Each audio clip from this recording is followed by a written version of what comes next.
दिल को छू जाए कहानी चैनल में आपका स्वागत है। आज की वीडियो में हम सुनेंगे विक्रम बेताल सीरीज की 23वीं कहानी, जिसका शीर्षक है किसका पुण्य बड़ा। तो चलिए कहानी शुरू करते हैं।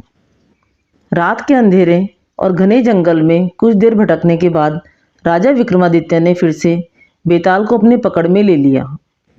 बेताल ने हर बार की तरह कहानी सुनाने और सवालों का सिलसिला जारी रखा। बेताल ने कहानी सुनाना शुरू किया। एक समय की बात है, मिथिलावती नाम का एक नगर था।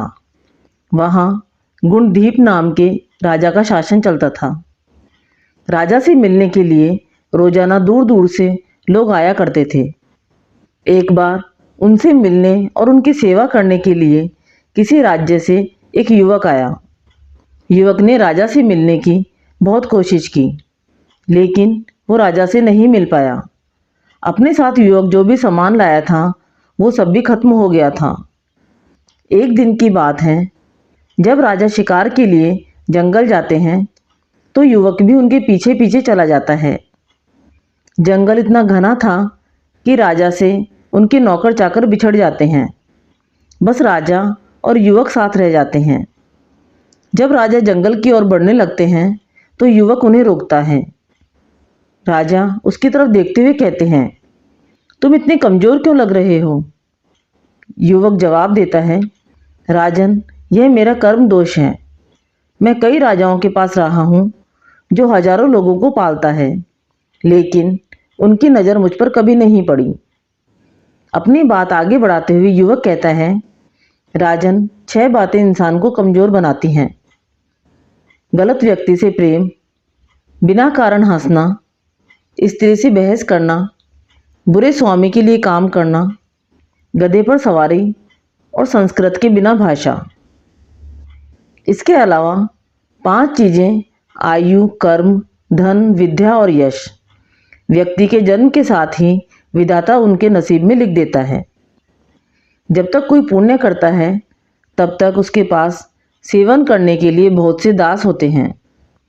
जब पुण्य खत्म हो जाता है तो भाई ही भाई का दुश्मन बन जाता है। लेकिन राजन, स्वामी की सेवा का फल किसी न किसी दिन जरूर मिलता है। युवक की इन बातों का राजा पर बहुत असर हुआ। थोड़ी देर बाद दोनों नगर को लौट आए। राजा उस युवक को नौकरी पर रख लेते हैं। कुछ दिन बाद युवक किसी काम से बाहर जाता है।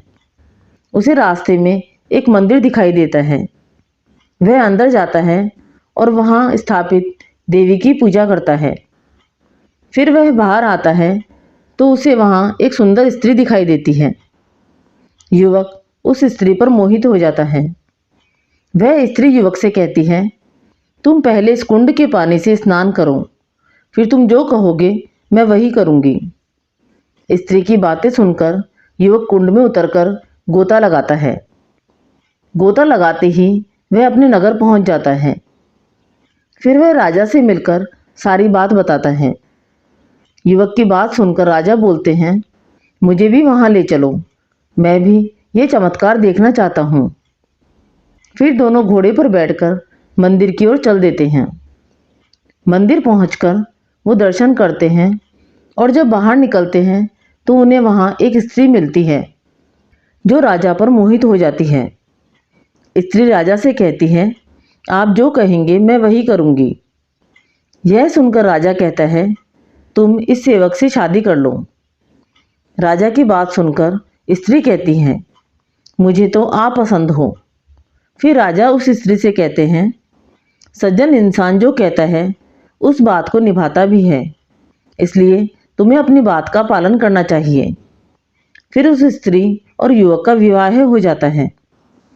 इस कहानी को सुनाने के बाद बेताल बोलता है, हे राजन, अब बताओ कि राजा और सेवक में किसका काम बड़ा हुआ?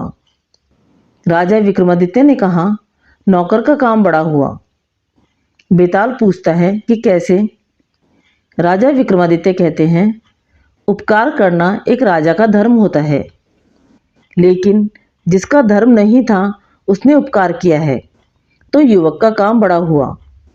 राजा का जवाब सुनने के बाद बेताल उड़कर फिर से जंगल के किसी पेड़ पर जाकर लटक जाता है। इस कहानी से हमें ये सीख मिलती है कि अपने वादे से इंसान को कभी नहीं मुकरना चाहिए। सच्चे मनुष्य की पहचान यही होती है कि वो किए गए वादे को कैसे भी करके पूरा करता है। वो ये नहीं देखता कि वादा पूरा करने के लिए उसे किस चीज़ का त्याग करना पड़ रहा है। विक्रम बेताल सीरीज की ये कहानी आपको अच्छी लगी तो कहानी को लाइक और शेयर करें। चैनल पर नए हैं तो चैनल को सब्सक्राइब करें। विक्रम बेताल सीरीज की 24वीं कहानी हम सुनेंगे अगले वीडियो में। धन्यवाद।